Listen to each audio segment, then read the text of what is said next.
Guys, so this is the second upload to my channel since relaunch, and I talk with Justin Roethlingshofer, a good friend of mine. I've known him for a couple of years now, but he really impresses me in that he takes this holistic view of health very seriously, because we're not just looking at micronutrient testing and understanding what's going on inside the cell, what's going on inside the body, what's your HRV status, and all those very important aspects, but we're also bringing in the emotional, the spiritual components of health that are so often left out. And he does that in a very cohesive, very cogent, and very holistic way. So today we talk with Justin Roethlingshofer. He's going to present his concepts, how he came about this process of bringing in all these very complicated things together, but then simplifying it so that it's very usable and very applicable for the average person. You and I were talking, and you talked about how you guys have successfully scaled personalized medicine. So one of the issues that we see in medicine is that it's very often a broad brushstroke approach. If you have A indication or symptom, that means you're going to get B. And if that doesn't work, then you're going to go down to C, then you're going to go down to D. But like B, it's not like it's personalized to you. It's just saying that, hey, people typically with this indication may have a decent response or a reduction in symptoms. And this isn't even questioning the facet about drugs or different interventions and how good those are for you. It's just symptom coverage. But there's this idea of precision medicine that is coming forth in the last decade that I think is the future of medicine. And to my knowledge, you guys are the first organization that has successfully scaled that concept. So can you kind of walk through it a little bit, what it is that you do? And we're also going to talk about your book and some wonderful things there and how you've kind of mapped out all these things. And by the way, for everybody listening, I'm on Justin's program. It's absolutely stellar. I've seen my HRV jump up quite significantly over the last 2 months, which is a good sign of longevity and all sorts of good stuff. But can you kind of walk me through that personalized medicine paradigm that you have, and then also, how did you get there? I mean, I know you have a history in the NHL and all this interesting stuff, and how does that transform into having a company that's really helping people to live their best?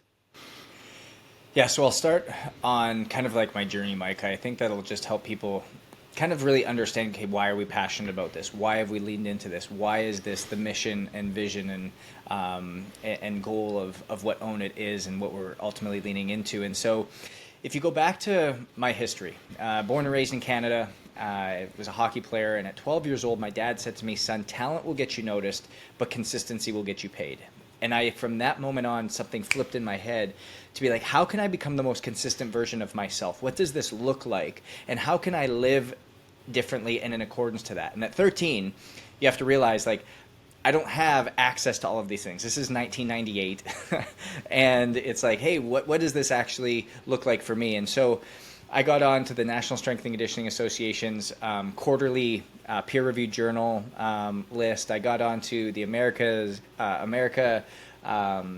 Sports Medicine list, and then I got onto the Surgeon's Journal list. And so I got 3 quarterly periodicals of peer-reviewed journals. And one in particular article said, how do you use heart rate variability to measure recovery? And I was like, wow, this is really interesting. And I got into it, and I was like, heart rate variability, this is a number I need to know. So I was looking at heart rate variability back in 1998. And this was my first real understanding of it. And so I started tracking, started looking, started seeing how it impacted me. At the end of the day, brought me down to the States on a hockey scholarship.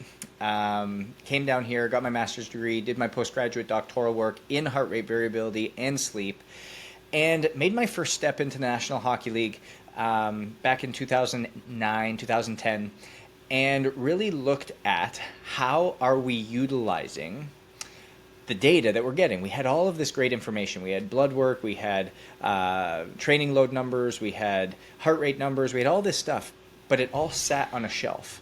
And we trained the same, we ate the same, we supplemented the same, we traveled the same, we recovered the same. There was no differentiation, there was no personalization.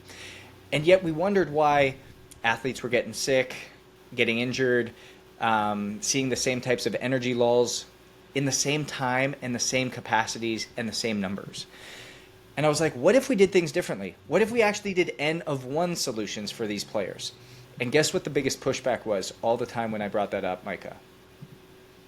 I don't know. I can't think of what the biggest pushback might be for players. It's going to take too much. This is talking to coaches and other people. It's going to take too much time. It's going to make too much energy. It's going to take too many resources. And let's just do it the way we've always done it. That's what I continued to hear. Until all of a sudden I had a coach that was like, hey, if you want to do it, great, take it on. And so that's what I leaned into. And within a year, we were the least injured team, the least sick team, and we started to see the performance over the course of the year increase. We didn't see the energy lulls. We didn't see anything that was going on. And all of a sudden, everyone started to go, what are they doing differently? What do they know that we don't know? And I said, quite frankly, I don't know anything that you don't know. I'm just using the information. I'm allowing data to drive our decisions, data to determine our direction. And so fast forward to 2019. And this is now, I've been in the league for about a decade, been working at this for a while now, really starting to get very specific into some areas within HRV, within certain biometrics, some philosophies and principles and systems that have really started to work. We've got a well-oiled machine now. And for the first time, I started to just suffer like crazy brain fog. I had these stomach aches that I couldn't understand where they were coming from. I was having like body aches that were really weird. My energy was waning in the middle of the day. And you have to realize that I've had a decade now of a NHL pro hockey lifestyle, up late, traveling, looking at data late into the evenings, being the first one to the rink in the morning, last one to leave. A lot of these things that we're doing as entrepreneurs, as business owners, just as people, but just in a different avenue. And all of a sudden I went to all the doctors and they said, no, you're the picture of health. I was all muscly and I was running triathlons and CrossFit games and High Rocks games. I was doing all the things.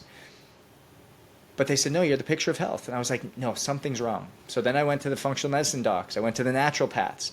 They did their fancy tests that cost me thousands of dollars. They gave me all of their protocols and their supplementation routines, thousands of more dollars, and I found no relief, no help. I was in Chicago, and I picked up a medicine ball after working out, and I turned, and the last thing I remember is the room spinning. I fell, and the next thing I remember, I woke up laying face up on a bed, and I said, something is not right. I went and got a colonoscopy and an endoscopy.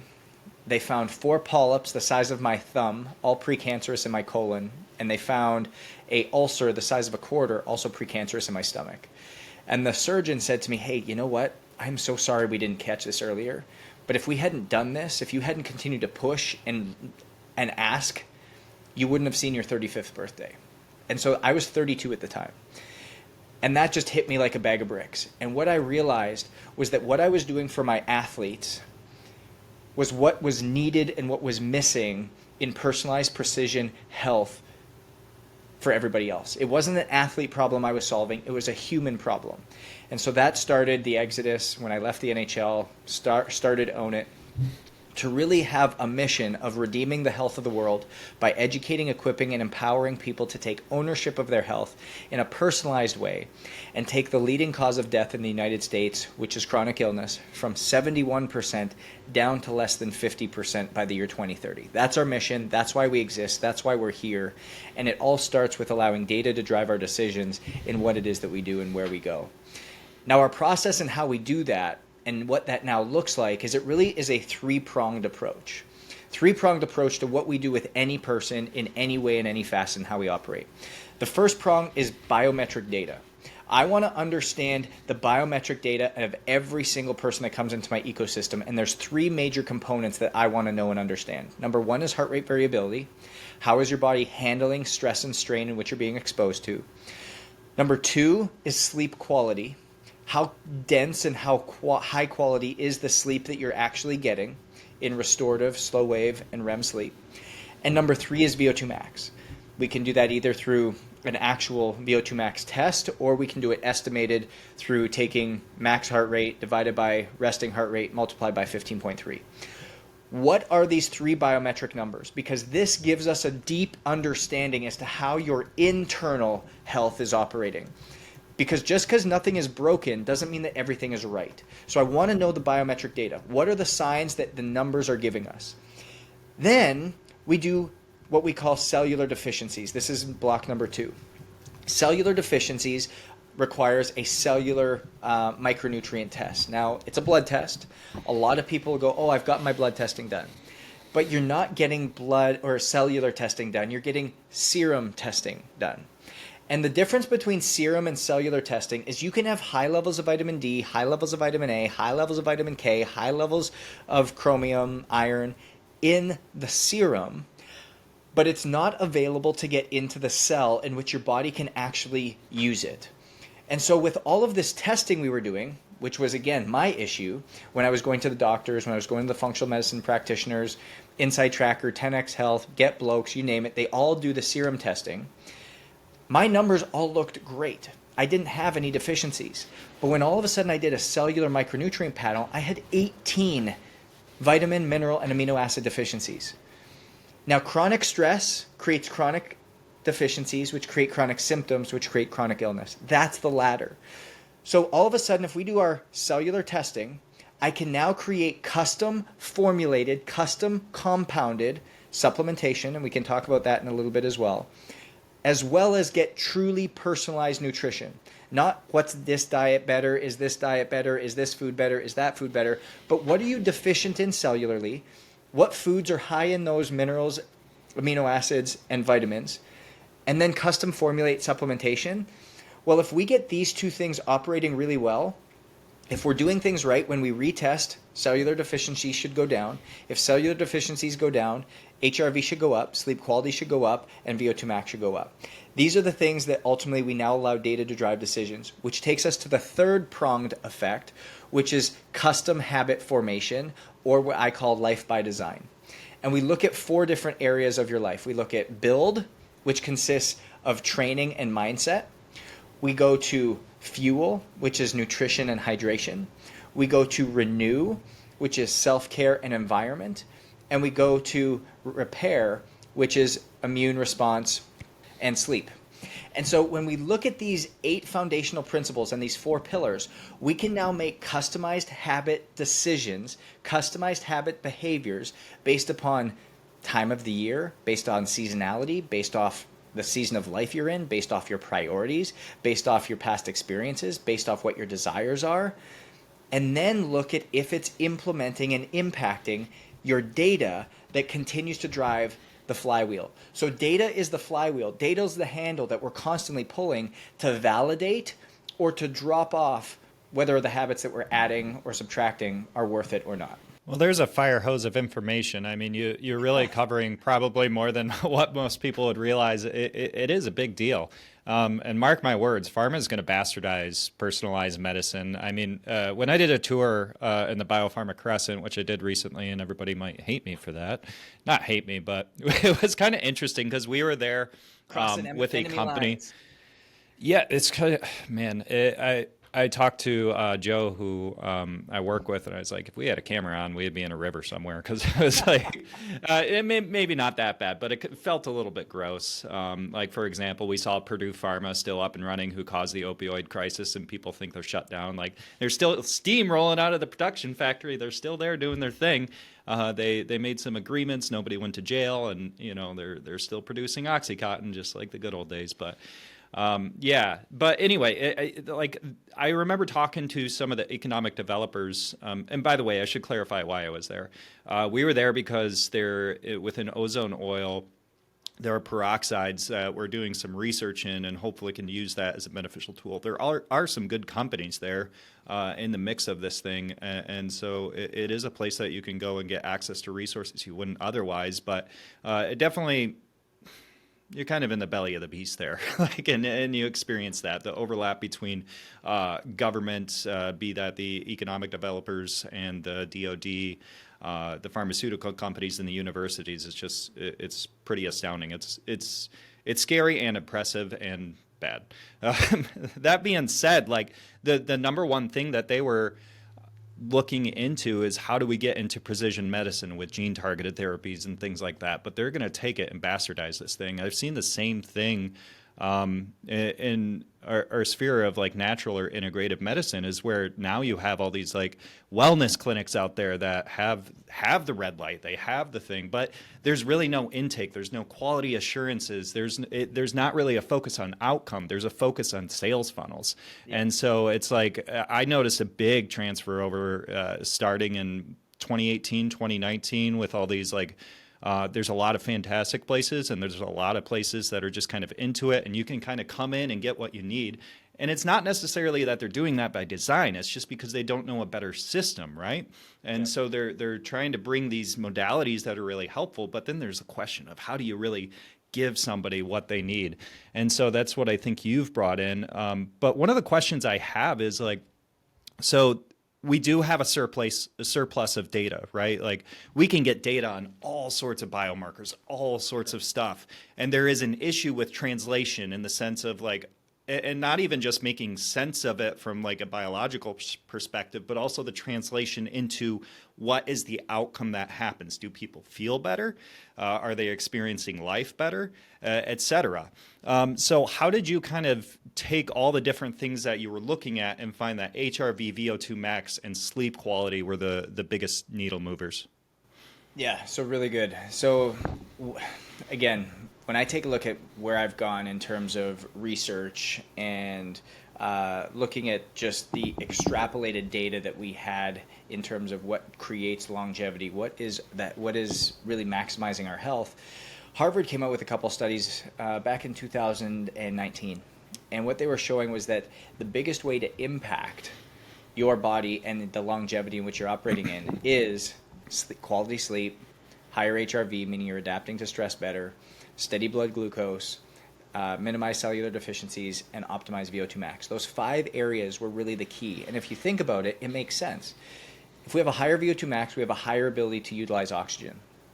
It's the primary function of how we're able to operate. If we get better quality sleep, we're going to have better mental repair, better physical repair, and ultimately get into a stage of sleep that allows for a lot of diseases and a lot of toxicity to be cleaned and cleansed from our body and from our system.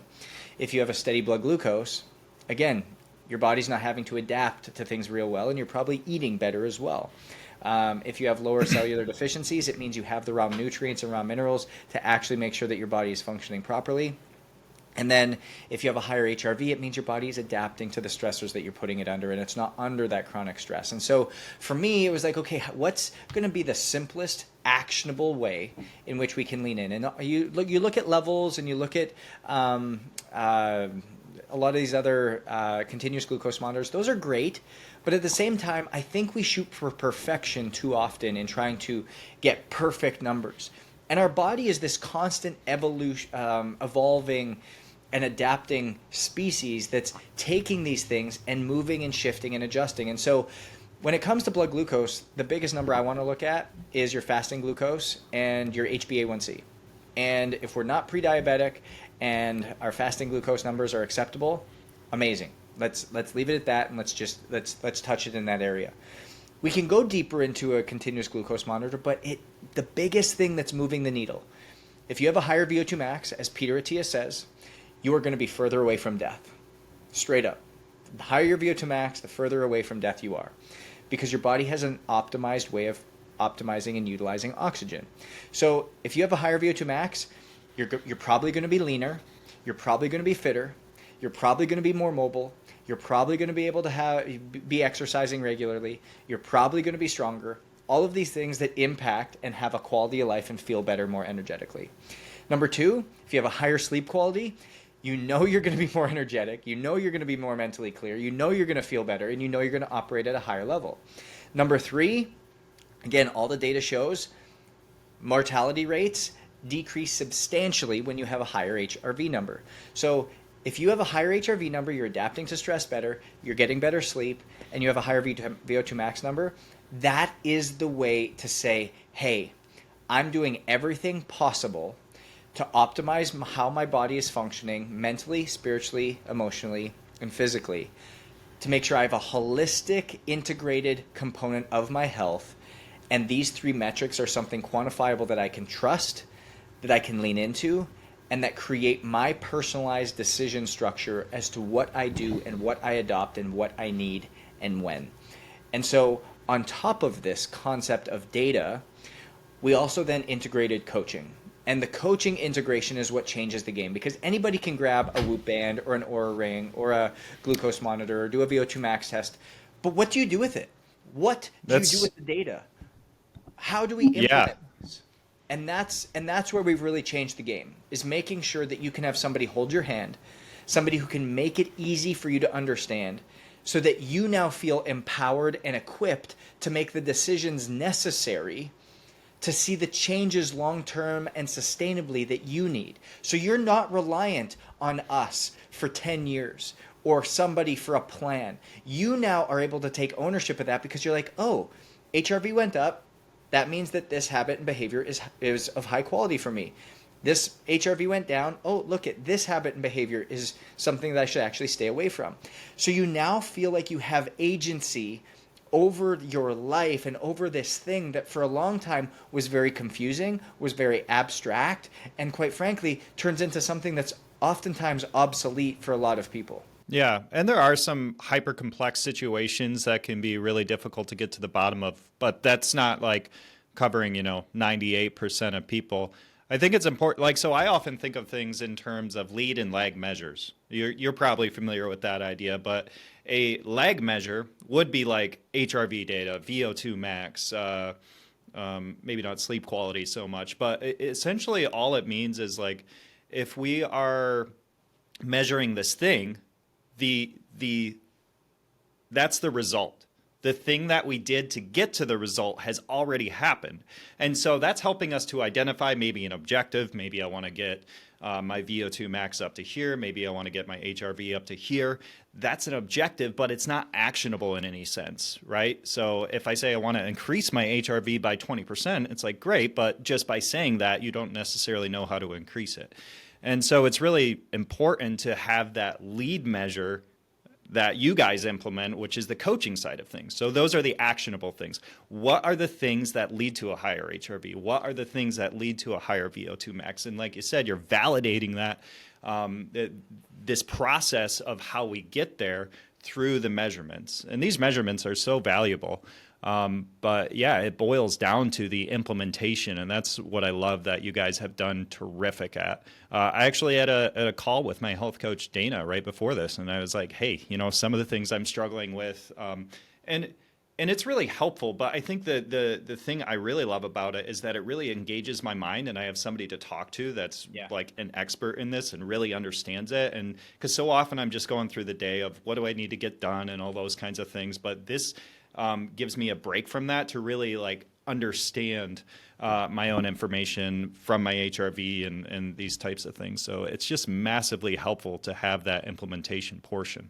Oh, I love it. I love it. And the big part too, Micah, as you look at this, is we all want to feel empowered. Like when I go back to my story, and I was going through this, like I was managing the health and wellness and performance of the best athletes in the world. Like I had kind of pioneered this personalized health space and this personalized performance space in the NHL and a lot of other professional leagues, using data to drive these decisions we were making.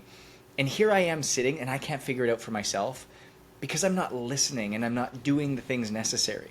I'm just going about life going, oh, you know what? I can do it for everybody else, but I'm not going to take the time or intentionality to do it for me. And when I went to the doctors, the naturopaths, the functional medicine practitioners, the doctors that were supposed to know the answers, I felt hopeless, like absolutely hopeless, because I would pay the thousands of dollars to get the testing done. I'd pay the thousands of dollars for the protocols. I'd pay the thousands of dollars for the supplements. I remember I literally had a duffel bag of supplements that this naturopath doctor had given me, because she said, oh, you have a gut issue, you have a little bit of hormone irregulation, we're going to give you these magic pills, we're going to give you these powders. I had a duffel bag, and I went on vacation for 2 weeks to Hawaii, and I traveled from all of the islands around this whole time, taking this protocol morning, noon, and night with this duffel bag. And 4 weeks later, after finishing everything, I looked at my wife and I was like, what did I just do this for? Like, I was so consistent. I did everything I was supposed to do, and I feel worse than I did before. And I was just hopeless. I was like, why is this happening? If you looked at my HRV numbers, they were still as bad as they were. You look at my sleep numbers, they were still as bad as they were. And then I went back to the naturopath, and she goes, so how are you feeling? I said, honestly, I feel worse than I have before. Like, what's going on? And guess what she said? Give it more time. Give it more time, and you didn't do it right. I said, oh, yeah. Well, like, the classic. like, come on. Like, I literally did everything you asked. But what if the testing that you gave me and the protocol you put me on was just the same protocol you put everybody on, and the test you gave everybody was the same test you gave everyone, and we all know that when you look at a gut biome panel, everything's going to show something, but then the protocol that you do, like you talked about at the very beginning, this broad brushstroke effect, that's what's scalable. That's what I can monetize. That's what I can do. And then because I've got this supplementation affiliation or some place that I'm sending people to get their supplements, I'm also getting scraped on the back end with an affiliation fee. So that's why I'm promoted, or why I'm wanting to send you a certain direction. I wanted to escape all of that for people. I wanted to help you feel like you had agency over your health. I wanted to make you feel like you were seen and heard. I wanted to make you feel like you could take the information that has been Chinese and foreign for us for so long and make it understandable, where we can really look at it and go, oh, that's what that habit and behavior change did for me. Oh, that's what that new mental clarity gives me. Oh, that's what happens when I pull this lever. This is wrong. This is not optimal. Well, this is what I do. And the moment that you have that agency, it gives you freedom to go and live your life in a way that is different, and you feel different. And that was my ultimate goal, and that's what the ultimate mission is because when you look at that leading cause of death at 71%, which is chronic illness, we're either earning our health or earning our illness. It's our choice.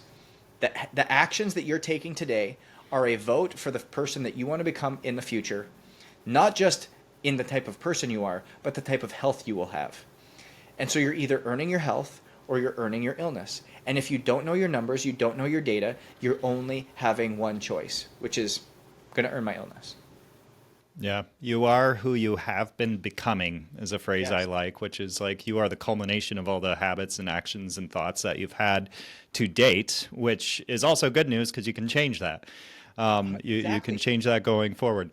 But can you walk me through a little bit about the process? So you were at this point that you were feeling pretty unhealthy or not very good, symptom-full, as you would say. Disease-free, Yeah. symptom-full. Yeah, right.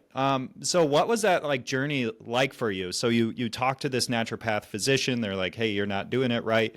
And then you somehow land into the space of you're like, I get it. I understand the concepts of this. And by the way, I am a huge fan of people who have healed themselves or a close family member because that gives you so much intimacy with the process. So many physicians even don't get it because they've never had to go through it themselves. And so I am like, I don't care like your background and your education level to a degree. If I understand that you have intimacy with your own health and what it took from you to get from a really low place to a really high place, like that means that you have a lot of wisdom somewhere. So can you walk me through a little bit about what that process was like of finding all these things? Yeah, so I left that natural path, and I'm discouraged, I'm angry, I'm frustrated. And it hit me like a bag of bricks, Micah, where I was like, oh my gosh, I've been doing this for these athletes. Why don't I start doing it for myself? And I was tracking HRV at the time. I was tracking sleep quality at the time. And remember, I told you, HRV was low, sleep quality was low. I was like, why don't I take a look inside? So I went and did all the research, and I went and said, our cells are what ultimately allow us to feel whole. It's what produces energy. ATP in the mitochondria, that's where everything stems from. We talk about cellular optimization and making sure that cellular health is there. That's why stem cells are so hot right now and everything that we're talking about. What if I went and looked at the cellular nutritional health of what I'm optimizing at? So I went and got a cellular health test done. First off, it took me forever to find it. And then number two, it cost, I think, $2,600. Paid for it. Got it back, 18 cellular deficiencies, vitamins, minerals, and amino acids. 18. I didn't know the first thing about how to put all of this together. So I went to one of my good friends who's a performance nutritionist over in the MLS now. And I said, hey, if you look at these cellular deficiencies, how would you optimize for this? How would you start supplementing? And he kind of put together a unique integrated concoction of different products. And I started to take these within about a week, Micah. My headaches were going away. I was sleeping better. My mental clarity was like 100x better, not 10x, like 100x better. I was like, oh, dang. All right. I got some swagger back. Like, what's happening? Looked at my HRV, doubling literally every 10 days. I was like, what is going on? Like, this is incredible. And all of a sudden, about 2 months later, I retest 18 deficiencies down to about 5. And so then I go back to him, hey, what should we do? How should we manipulate this? How should we change it? We changed a couple things, changed my nutrition again a little bit, what I was focusing on. And literally within 4 weeks after that second time, I was like, I feel like I have never felt before. And this is where it comes back to knowing that, hey, data drives direction. And that started our process. That started literally why we talk about this three-pronged approach, so that we could lean forward in something that, again, is able to be an N of one solution. It's not based off opinions. It's not based off feelings. It's not based off of ideas, but based off of data, your data, N of one solutions. And that's where we stepped in and what the big goal was and how we did this. And when I created the thought process and philosophy for OWNIT, I was like, this is something that I'm going to be so bullish on, that I'm not going to compromise on, that I'm not going to find ease on.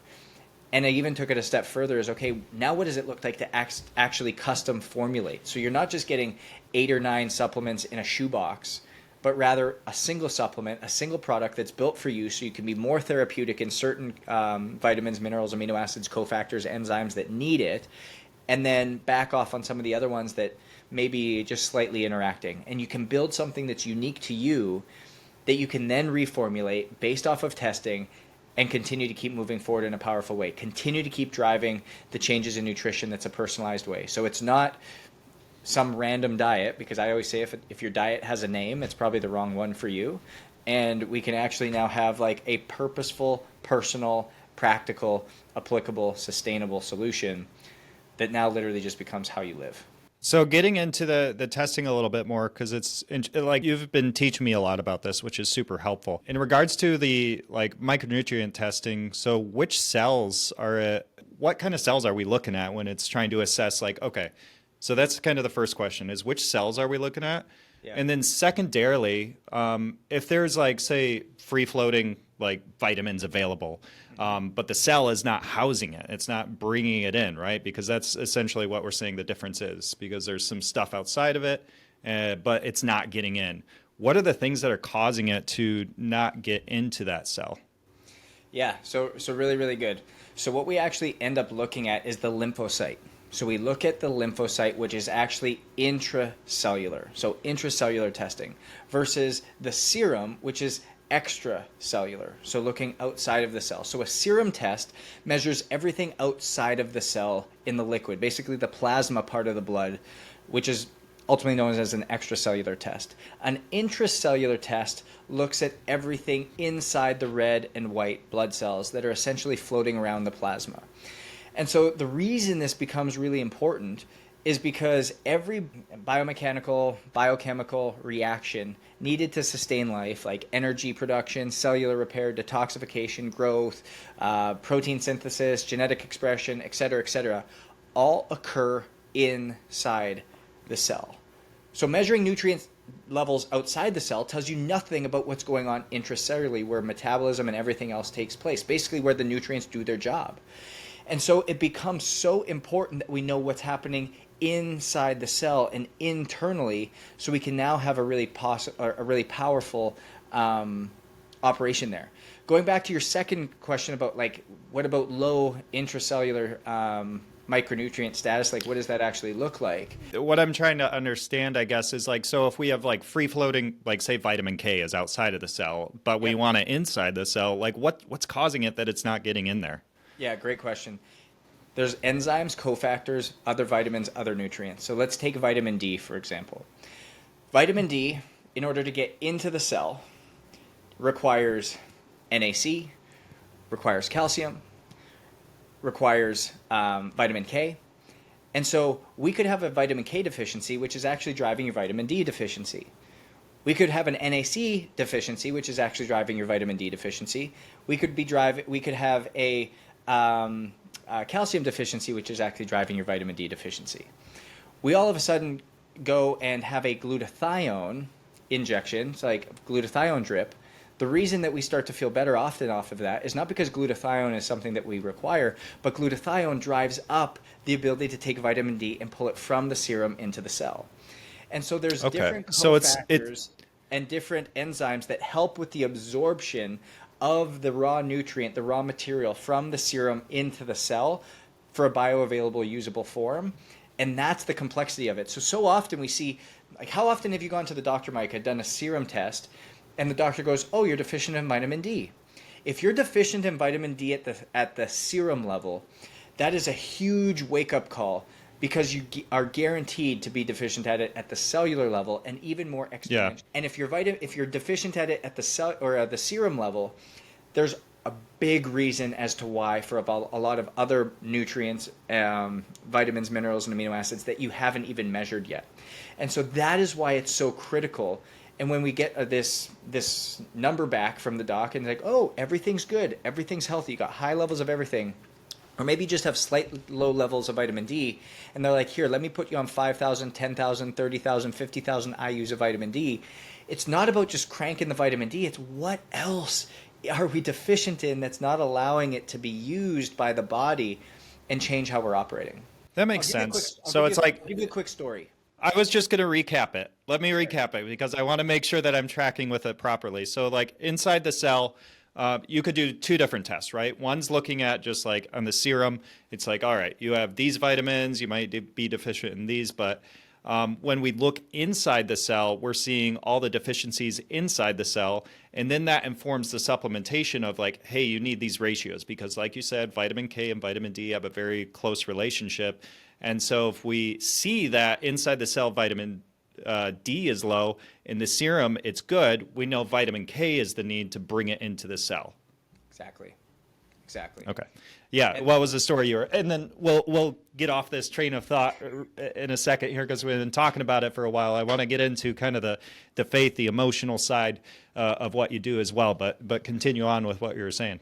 So when we look at this, like a perfect example is we had a lady who came to us and she had high levels of vitamin D in her serum, and she's like, "Hey, like my body doesn't feel very well. What's going on?" We looked at her cellular testing. She had 7 or 8 different deficiencies that were causing major issues. Well, she had been given, again, remember this, she had been given vitamin D.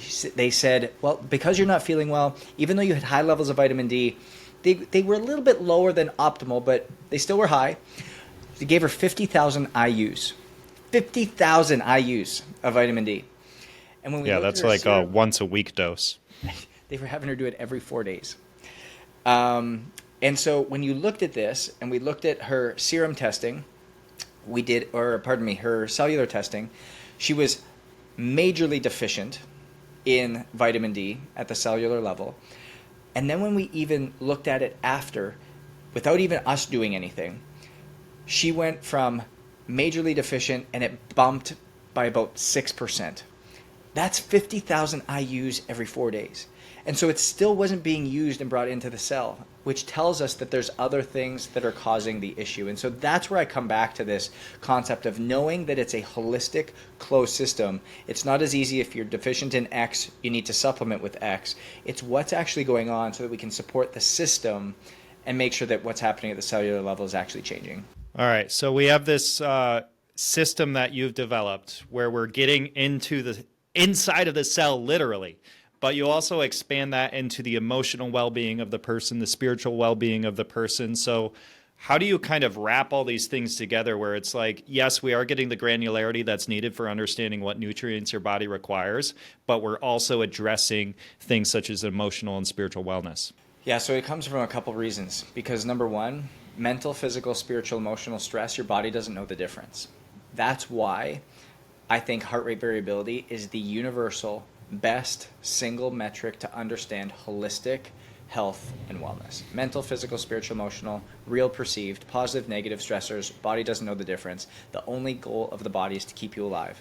So if you have a hard workout, you're going for a run, you're in a relational spat, you're trying to figure out something with your business, your kids are going to college, you're trying to figure out how to pay for college, you're trying to figure out how to get out of debt, you're taking on, you're hosting the family for Christmas, you're doing a home renovation. The body doesn't know the difference between any of these stressors. And it's like, oh, I just have to keep Micah alive. So we're going to increase epinephrine, increase norepinephrine, increase adrenaline, increase cortisol, which puts us in this chronic sympathetic or fight or flight state, this chronic stress state. Chronic stress creates deficiencies. Deficiencies creates symptoms. Symptoms create chronic illness. And that is that path. And so when we think about the emotional wellness of this, the mindset component, the spiritual component, there's often something that is forgotten. And the world tells us we need to take a physical approach. When I say physical approach, it doesn't mean something to do with the body, but it's an actual action. So you might have an anxiety issue. Oh, do breath work, do meditation, do journaling. Well, that's all awesome, but it's just a physical approach. Well, you start doing that. Say you start journaling, you start doing meditation, and then you don't start seeing any change because there's no spiritual alignment. It's just doing an action, something physical. The world tells us the physical approach is what the solution is. Well, physical leads to an emotional fear, an emotional separation, fear that I'm not going to be able to do it, anxiety that I can't be consistent enough, an irrational understanding of what it needs to do next. That creates a poisoning of the mind. I'm not good enough. I'm not far enough along. I'm not worth it. I'm not worthy.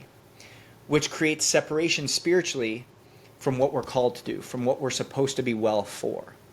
Well, if we flip this on its head and we get spiritually aligned, we know whose we are, we know the reason we're doing this, we know the understanding for what it is we're leaning into, it creates a renewing of your mind. I'm exactly where I need to be. I'm doing exactly what I'm supposed to do. I am worth it. Which creates a healing of the heart emotionally, fear to ultimately confidence, anxiety to conviction, which now makes clarity for us in what action is purposeful and priority for us to take. So it's no longer somebody saying, oh, go do meditation. But for me, to calm my mind, it might be going to see a therapist. For me, for my mind, it might be going for a walk. For me, it might be just going and laying and petting my dog. It might be something completely different, but you don't know what that is until you do the spiritual alignment, the mental renewing, the emotional healing work so that your physical actions can now be purposeful and actionable. Yeah, so it's funny because it's like I imagine when you say like, hey, it's not about the journaling, it's not about the therapist. It's like, yeah, of course. You know, if there's a burning house and you grab a bucket of water and keep on throwing it on the burning house, it's not going to stop the burning. I mean, if you're cheating on your spouse but you're journaling, that's not really going to help resolve the issue. I mean, this is actually getting down to do deep work and understanding who you are, your identity.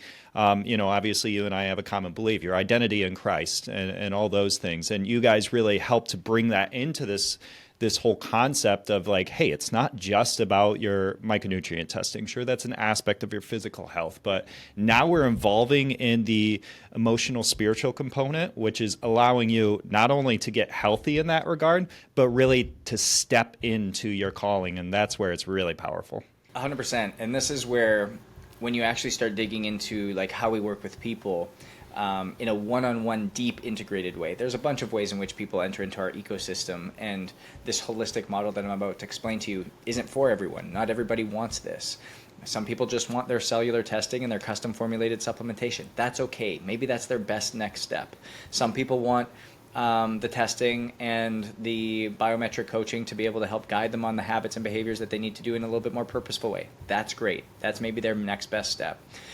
But for people that want to go all in, basically what's happening is you're going to have a mindset and mental performance coach who's a cognitive behavioral therapist who's really going to be able to help align you and start to dig into, okay, where are your emotional wounds? Where is your mindset blocks? Where are these things that are breaking, so that the habits, the actions, and behaviors that you've been trying to make sustainable and trying to build over the last X number of years, that the bridge has been broken. It's not because you need to be more disciplined. It's not because you need to work harder. It's not because you need to go at it with more vigor.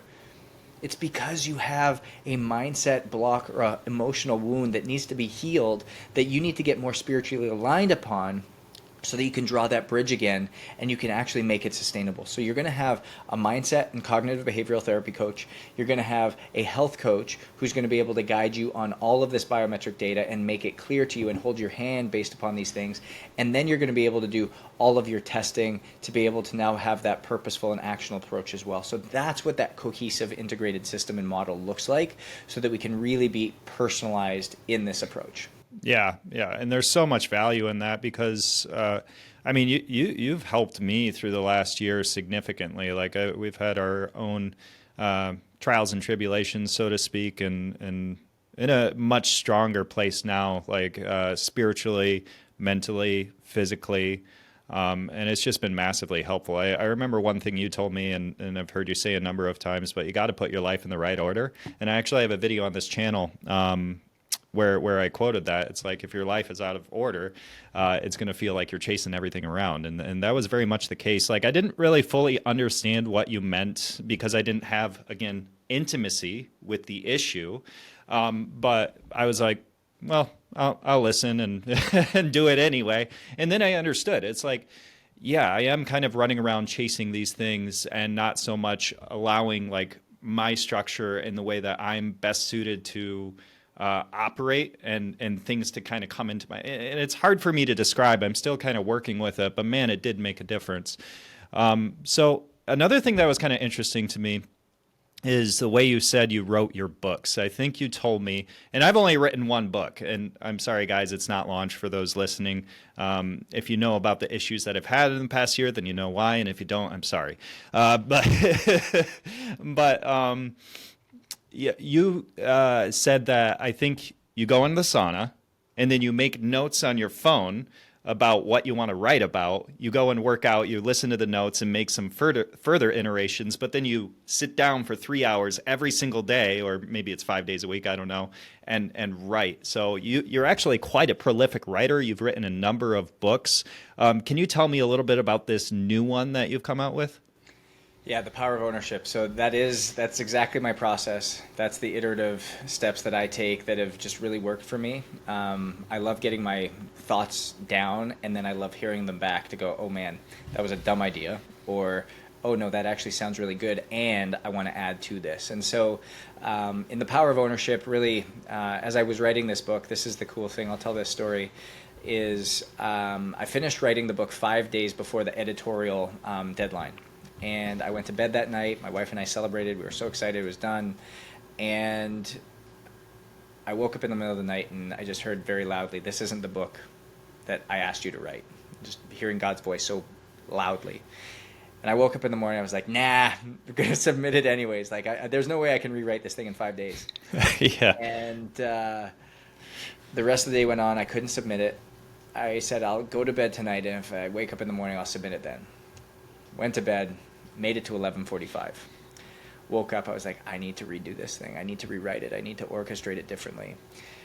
Printed it all off, spread it out on our kitchen table, started copying, cutting, pasting, sticky notes everywhere, putting different parts of the book in different places, taking out stories, adding new ones, reorganizing everything. I had a whiteboard that ultimately put different outlines together as to how it should flow. And about 52 hours later, I had a brand new book, and that was the one that's submitted, and that's the power of ownership. And it's just amazing to see how the story came together, the clarity of it, and how it ultimately works in a really powerful way to get us in the direction of being able to help redeem the health of the world. So what does this book outline? Like if somebody's coming into this being like, you know, I like to read. I like to read books that are written by smart people. What are some of the, why would you tell somebody to read this book in particular? I always say there's two things that happen in this book. I have a hope and I have a promise. My hope is that this book empowers you and helps you feel equipped to take ownership of your health. I hope it gives you the information that's necessary for you to be able to step in and say, hey, I want to change how I'm living. I want to do things differently. I no longer want to accept normal as what I'm going to be doing on my day-to-day. I want to accept a life of different. I want to act differently. I want to behave differently. I want my routines to look different. That is my hope.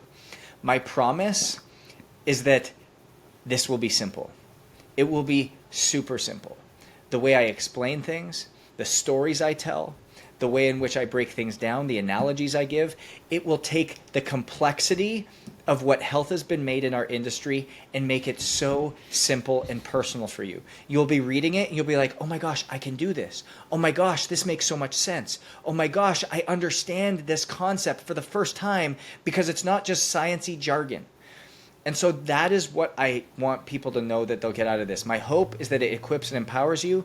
And then secondly, my promise is that it will change the way in which you operate and it will be simple and personal for you to be able to relate to.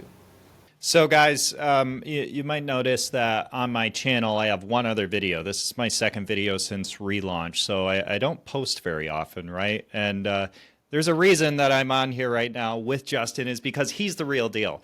I'm going to take the time to post on things that are really important, not only to me, but just I think to people generally. And so if you want to understand a really holistic approach to health that includes components that are so often left out, I'll have a link on the screen here. I don't know what it's going to be yet, but there'll be a link on the screen. And then down below this video, I'll also have a link in the description. But this book by Justin is available now. So you can click that link there, go to it. You'll be able to get access to the book. I think it's pre-order currently, but it will be coming out very, very soon.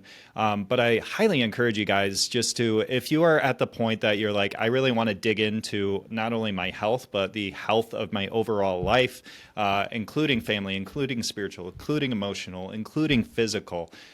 This is a book that I really encourage you to get into and start to make some of those radical changes in your life that are really going to be impactful, not only for you, but for all those people around you. So again, link on the screen somewhere here, and then down below, go ahead and click that. And thank you so much, Justin, for jumping on with me today. I know you're a super busy guy, so I very much so appreciate you digging into this with us. It's been awesome, Micah. And like I said, our relationship over the last 2.5 years has just grown exponentially, and it's just been so great. I just honor your generosity, the way you serve people, the way you pour into people, and I just love to continue to do life with you. So it's been awesome. I appreciate you.